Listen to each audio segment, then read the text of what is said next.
अजितदादा पवार यांचं अभिनंदन करतो। उपमुख्यमंत्रीपदाची शपथ घेतल्याबरोबर ईडीनं आणि इन्कम टॅक्सनं त्यांची साधारण 1000 कोटी रुपयाची जी संपत्ती, बेनामी संपत्ती जप्त केली होती, किती बेकायदेशीर संपत्ती आहे, बेनामी आहे, भ्रष्टाचाराच्या पैशातून घेतलेली संपत्ती आहे।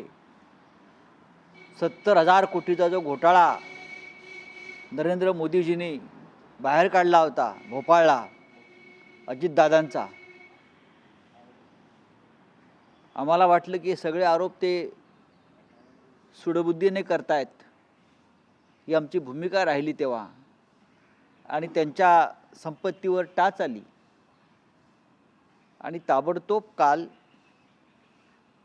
शपथग्रहण सोहळा जो मोदींच्या उपस्थितीत झाला त्यानंतर काल केंद्र सरकारनं ईडी, इन्कम टॅक्स जे कोणी असतील त्यांनी आमच्या प्रिय अजितदादांची 1000 कोटीची संपत्ती ही स्वच्छ केली, मुक्त केली। त्याबद्दल अजितदादा पवार, सौ सुनेत्रा वहिनी पवार, पार्थ पवार यांचं मी खास अभिनंदन करतो की महाराष्ट्रामध्ये अनेक आमच्या सहकाऱ्यांच्या अशा प्रकारच्या प्रॉपर्ट्यांवरती ईडीनं टाच आणली, पण ते फक्त भारतीय जनता पक्षाला शरण गेले नाहीत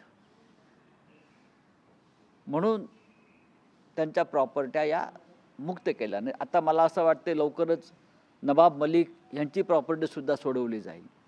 माझी स्वतःची संपत्ती, ही संपत्ती नाही, राहतं घर ईडीनं ताब्यात घेतलं आहे। राहतं घर, 2 रूम किचन, मराठी माणूस आहे, आणि गावची वडिलोपार्जित जमीन 40 गुंठे ही ईडीच्या ताब्यात आहे। आम्ही त्यांना सांगतोय हे आमच्या अधिकृत कष्टाच्या पैशातून घेतलेली ही जागा आणि जमीन आहे,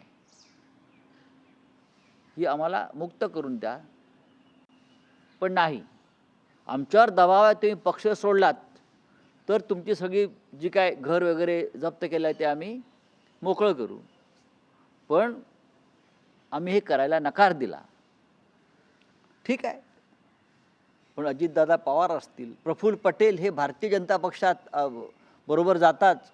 8व्या दिवशी त्यांची 200-250 कोटीची प्रॉपर्टी जी दाऊदशी संबंधित आहे, दाऊद इब्राहिमशी व्यवहार आहे, यासाठी जप्त केलेली त्यांची प्रॉपर्टी ईडीनं ही 8व्या दिवशी मोकळी केली प्रफुल्ल पटेलांची। त्याच्याविषयी आम्हाला असूया नाही। एकतर तुम्ही खोटे खटले दाखल केलेत किंवा तुम्ही त्यांना आता वॉशिंग मशीनमध्ये टाकून त्यांच्या प्रॉपर्ट्या तुम्ही मोकळ्या केल्या। असे महाराष्ट्रात आणि देशामध्ये अनेकांच्या प्रॉपर्ट्या जे भारतीय जनता पक्षाबरोबर गेले, मग बेनामे असतील, भ्रष्टाचाराच्या पैशातून, मनी लॉन्ड्रिंगच्या पैशातून घेतलेल्या प्रॉपर्टी असतील, या सगळ्यांना आपण ताबडतोब मुक्त केला आहे। हा आपला भ्रष्टाचाराचा 0 टॉलरन्स। मी यासाठी सांगतोय, मी दादांचं अभिनंदन करतो।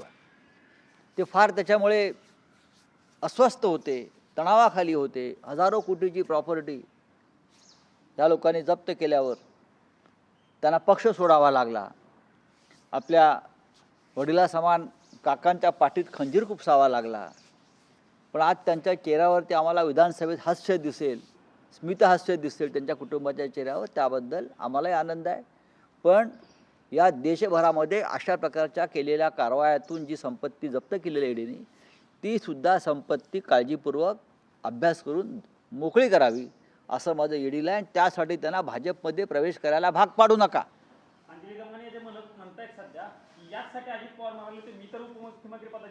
नाही, प्रत्येकाच्या मनात हा प्रश्न आहे ना, प्रत्येकाच्या मनात हा प्रश्न आहे। एकनाथ शिंदे यांनी पक्ष का सोडला?